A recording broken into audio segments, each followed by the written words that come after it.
Hi everyone, this is Garnett, and this is another segment of Musical Wisdom. I have a request via YouTube, and this is what the person wrote. Help with shout music. Hi, I enjoy your playing and all your musical wisdom videos so far. I need help badly with my shout music. Could you do a video on that? Not on the beginner level, but intermediate and advanced level. More intermediate than anything. I appreciate it. Thanks a lot. Alright. Shout music. The most important thing, I'm going to go say skill-wise, because I'm not going to discuss the spiritual side of it. But skill-wise, the groove has to be danceable. You know, it can't be, too fast that the older folks in church can't, get their dancing too. You want them sitting there just kind of waiting, So the groove is important.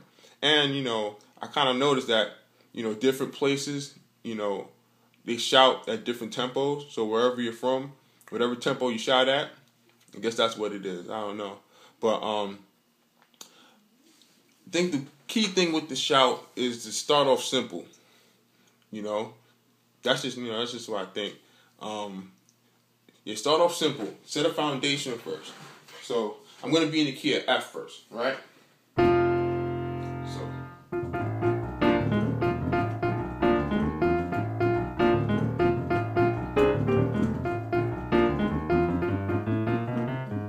Right? So set the tempo, set the foundation first, to start off simple. And then you can kind of start adding little hits in there, because if you stay there for a long time, after a while it's kind of like it becomes a bit redundant. So you could probably do something like this. It's something simple. So it'd be like,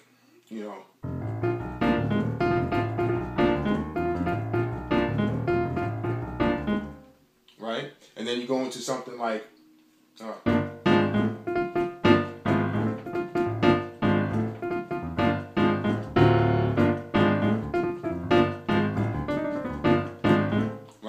now, what that is in the left hand you have G, right? In your right hand you have F, B flat, D, F, right? And then next chord would be A flat diminished, right? So you have A flat in your bass, right? And then in your right hand you have F, A flat, B, D, F. Right? And then the next chord is going to be A in your left hand, and in your right hand you're going to have F, A, C, F. Right? So, right? And then you go to, it's called a D7 with a sharp 9. So it's a D in your left hand. In your right hand you have F sharp, C, F, right? That kind of, brings it back to the top there.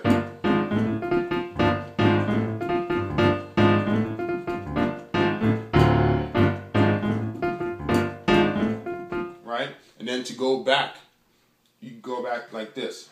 It's like a walk up, right? So you have C in your left hand, and you have B flat, E, G, C. So it's like a C7 chord. And now you're going to keep that same shape and just go up to D. So it'll be D in your left hand. In your right hand you have C, F sharp, A, D, right? Go up a half step, right, to E flat. E flat in the left, C sharp or D flat, G, B flat, and E flat. You go up another half step to E, right? E in the left hand, D, C, not C, G sharp or A flat. Actually, G sharp technically. B, E, and then go up another half step. You'll be right back to F.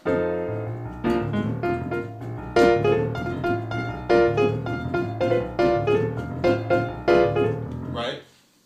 Now, that's one thing you can do to kind of break up the the monotony of just being on that same bass line, right? Another thing, and this is what's done now. I know at my church we kind of do something like this, and I learned it from watching and listening to Mike Burrell, from out in LA. Those are some really good guys to listen to, by the way, in terms of shout stuff. It's like really, really polished and stuff. So you can have that same shout group.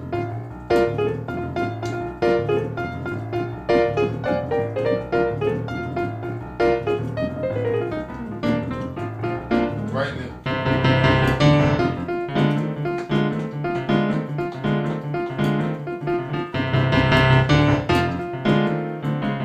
Right? Now, that's pretty simple, right? So what that is it starts off in the sharp groove, right? And then C, so it's C, C, C, C, C, D, C, F, right? So it's C, C, C, C, C, D, C, F, right? So then when you do that, this is kind of like, it's like another hit, and you can just do something like, right? And what I'm doing there is I'm playing like the F octave, right? And then I have in my left hand D, and in my right hand I have A flat, B, D, F, and then I resolve it to the F7 chord, which is E flat, A, D, F. Now it's a rootless voice. I'm not playing the F on the bottom. Then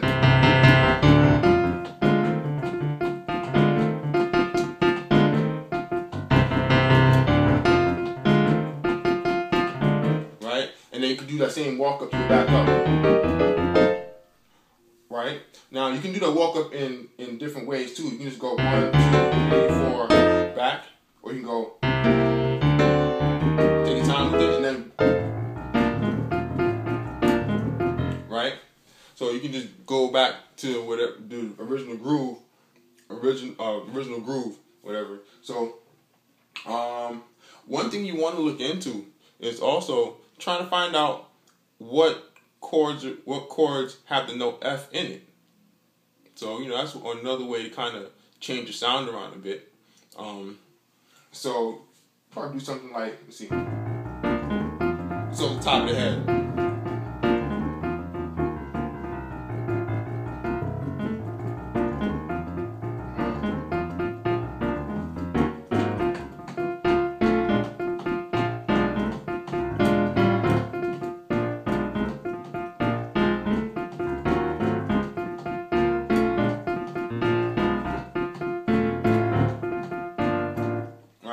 So, right there, I'm just kind of picking chords I know that have F in it.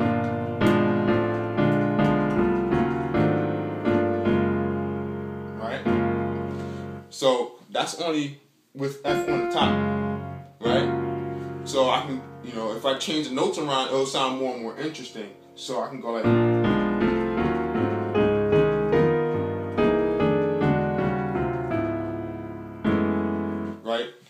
Now, you don't want to go too far out, because if you kind of do, and people aren't used to it, you probably can just you can throw everything off, because it still doesn't have that bump. Now, there are shouts out there that are like crazy, and they still have that bump, and they're all over YouTube. Most of the time it's like a crazy like band arrangement and stuff. I mean, I'm just kind of just noodling here with the piano. And I don't have a bass player with me. I'm in my home right now, so nonetheless. So yeah, like listening to a lot of music will also help too. Kind of just, not like anything crazy, like, that can kind of throw people out the shout. Like, you want to be creative, but still kind of, respect, the house of God and stuff. That's really important, because music is a powerful thing. So, be creative. Practice, shout stuff with the metronome. Keep that time right, because at the end of the day, sometimes it's not even like the chords that you play, so it's more it's more about, keeping that momentum, because you don't want to be the one to throw off the momentum and, kind of just mess everything up, no pressure. So practice with a metronome, that'll definitely help. And if there are any, like, things you want to add to it, just practice it slowly. So, like, if I want to do something like this, or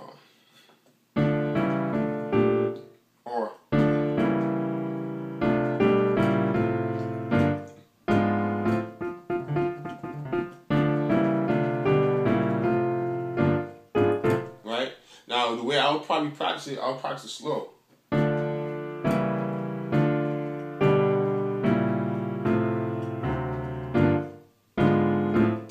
Right? So.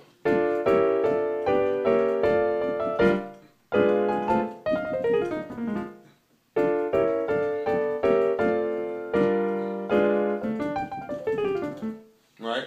Even like those blues scales and stuff, like, practice them in, with the metronome so it can keep time, So, like, even if you're playing, the keyboard by yourself,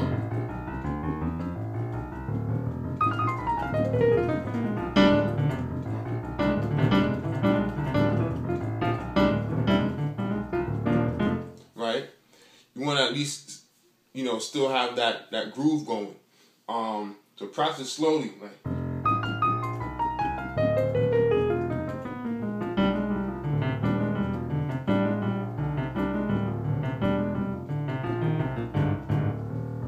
Right? So practicing it slowly and then bringing it up to tempo will definitely help. Also, if you have a band, like, the more ideas, the better, because you as one person can only come up with so much. So when you have another person, like a bass player, come in, changing notes while you're playing chords, like, it makes it that much more interesting. And then when you have a drummer who can keep the time and won't speed up or slow down, that adds everything that brings everything to another level. So I hope this is helpful. Again, I don't know everything about, like, shouts and stuff. All I know is that I just listen and I take what I like and I kind of put my own spin on it.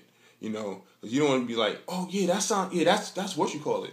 You're gonna kind of be like, that sounds like it, but it's just different. How do they flip it? Just be creative. That's important. Be creative and, take what you learn and then just turn it into something else and make it yours, because you have an identity and, you can be creative. Again, I hope that answers your question, and you can reach me on Twitter at Geephlat, Geephlat, or you can hit me up on Facebook, Garnett Walters. There's a picture of me playing a keyboard. And check out my YouTube channel, Geephlat, Geephlat. And before I go, I have to give a shout out to a really cool guy. And his name is Sebastian Wheat. For those of you who don't know who he is the founder of Wheatworks. He does, like, the instructional videos, gospel stuff. And he's a really cool guy. And I remember I had my first tape, it was John Peters playing the organ. And for those of you who have seen the video, who has purchased the video, the videotape, tape, right? You all remember this one line, like, oh, there's a glitch. Everybody remembers that line, at least I hope. Nonetheless, shout out to Sebastian because, he's the originator. He's the one that started this whole thing in the first place. Getting, like, top guys who play, like, gospel and church stuff, getting them to, show what they know, to the younger generation who is, like, crazy now thanks to technology in YouTube and things like that. So I have to give him a shout out, you know. So thanks a lot, Sebastian. Again, you know, just hit me up if you have any questions. If you want to add your thoughts to this, you know, feel free, because, you know, I'm trying to learn just like the next guy. I'm not trying to learn, but I'm learning just like the next guy, the next girl, you know. Music is infinite. Remember that. All right. Later.